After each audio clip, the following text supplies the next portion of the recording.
السلام علیکم ورحمۃ اللہ وبرکاتہ۔ امید ہے میرے تمام بھائی بہن بزرگ سب خیریت سے ہوں گے، اور آج جو میں قرآن مجید کی آیت کی آپ کے سامنے تلاوت کروں گا وہ سورۃ القاریہ مکی ہے، اور وہ سب سے امپورٹنٹ بات بھی آپ سے کروں گا کہ قرآن شریف سے افضل ذکر کوئی نہیں ہے، اور اس کو پڑھنا، اس کو دیکھنا اور ایون کہ اس کو سننا فضائل بے شمار فضائل ہیں، اور دنیا میں بھی اس کی برکت انشاءاللہ تعالی آپ اپنی آنکھوں سے دیکھیں گے، اور آخرت میں بھی انشاءاللہ تعالی۔ تو ہم اچھی نیت کریں کہ اللہ کی رضا حاصل کرنے کے لیے ہم قرآن کی اس سورت کو سنیں گے انشاءاللہ تعالی۔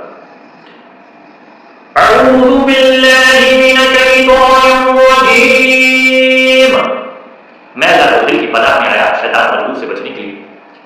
بسم اللہ الرحمن الرحیم، شروع اللہ کے نام سے جو سب پر مہربان بہت مہربان ہے۔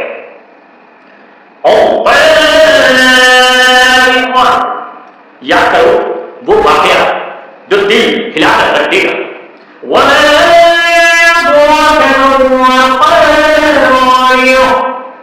اور تمہیں کیا معلوم وہ دل ہلانے والا واقعہ کیا ہے؟ یوم یقول الناس کالفراش المبثوث،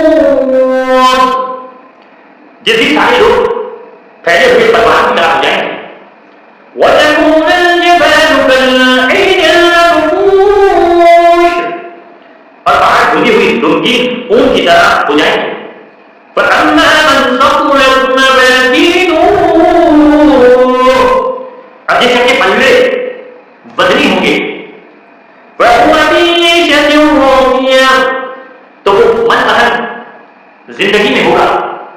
وَأَمَّا مَنْ خَفَّتْ مَوَازِينُهُ، اور وہ جس کے پلڑے ہلکے ہوں گے، فَأُمُّهُ هَاوِيَةٌ، تو اس کا ٹھکانہ ایک گہرا گڑھا ہوگا۔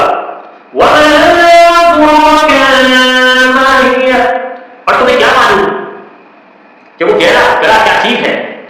نَارٌ حَامِيَةٌ، ایک دہتی ہوئی آگ۔ صَدَقَ اللَّهُ الْعَظِيمُ،